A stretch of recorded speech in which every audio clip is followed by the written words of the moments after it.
آج میں اپنے دل کی بات کرنے جا رہا ہوں.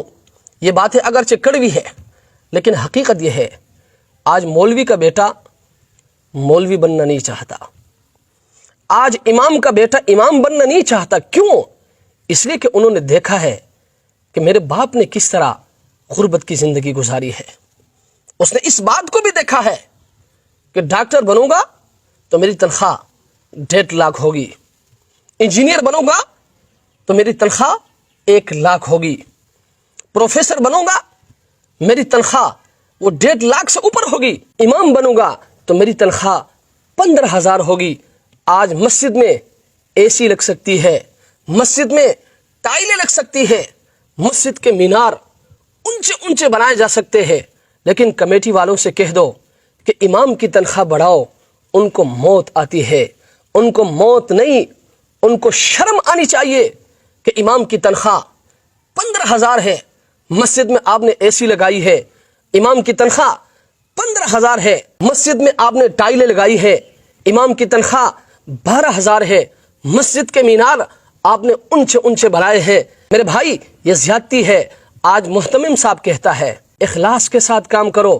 خود محتمم کو دیکھو تو بڑی بڑی گاڑیوں میں گھومتا ہے، ان کے بچوں کو دیکھو بڑی بڑی گاڑیوں میں گھومتے ہیں، اور معلم کو مدرس کو یہ چورن بیچتا ہے کہ اخلاص کے ساتھ کام کرو.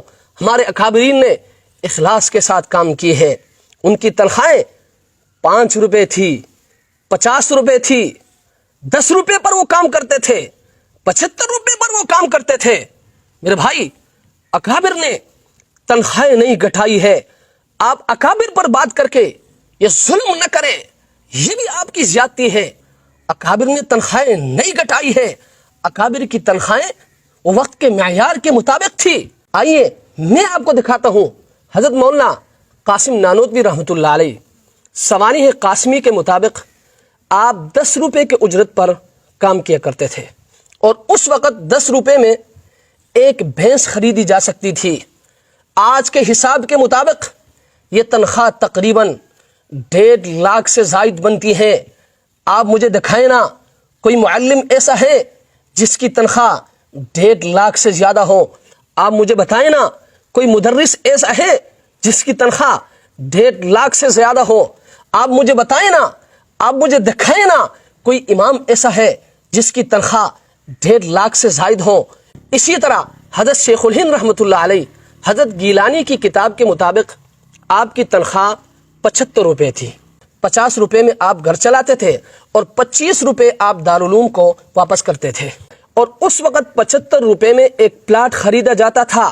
آپ مجھے بتائیں نا آج کوئی معلم ایسا ہے، کوئی مدرس ایسا ہے، کوئی قاری ایسا ہے، کوئی امام ایسا ہے کہ جس کی ایک تنخواہ سے ایک پلاٹ خریدا جا سکتا ہو. اسی طرح حضرت تھانوی رحمۃ اللہ علیہ کے بارے میں آتا ہے کہ علیحدگی کے وقت آپ کی تنخواہ 50 روپے تھی. جب 500 روپے جمع ہو گئے تو حضرت نے فرمایا کہ اب مجھ پر حج فرض ہو گیا، یعنی 10 ماہ کی تنخواہ سے حج ممکن تھا. اور آج حج کے لیے کم از کم 13 سے 15 لاکھ روپے درکار ہے. آپ مجھے بتائیں نا کوئی امام ایسا ہے، کوئی معلم ایسا ہے، کوئی مدرس ایسا ہے جس کی سالانہ تنخواہ سے حج ممکن ہو. میرے بھائی اکابر نے تنخواہیں نہیں گھٹائی ہے، آپ نے نظام کو بدلا ہے. آج کا نظام کیا ہے؟ آج کا نظام یہ ہے کہ مہنگی مسجدیں، سستا امام، عظیم الشان مدرسے، محتاج معلم، لاکھوں کے چندے، ہزاروں کی اجرت، محتمم کروڑ پتی، اور معلم، مدرس، امام فاقہ کش. میرے بھائی یہ نظام نہ دینی ہے، نہ اسلامی ہے، اور نہ ہی انسانی ہے. اس لیے میں تمام مدارس اور مساجد کے نظام سنبھالنے والوں سے میں یہ کہوں گا کہ معلمین کی تنخواہیں بڑھاؤ، مدرسین کی تنخواہیں بڑھاؤ، اور اماموں کی تنخواہیں بڑھاؤ.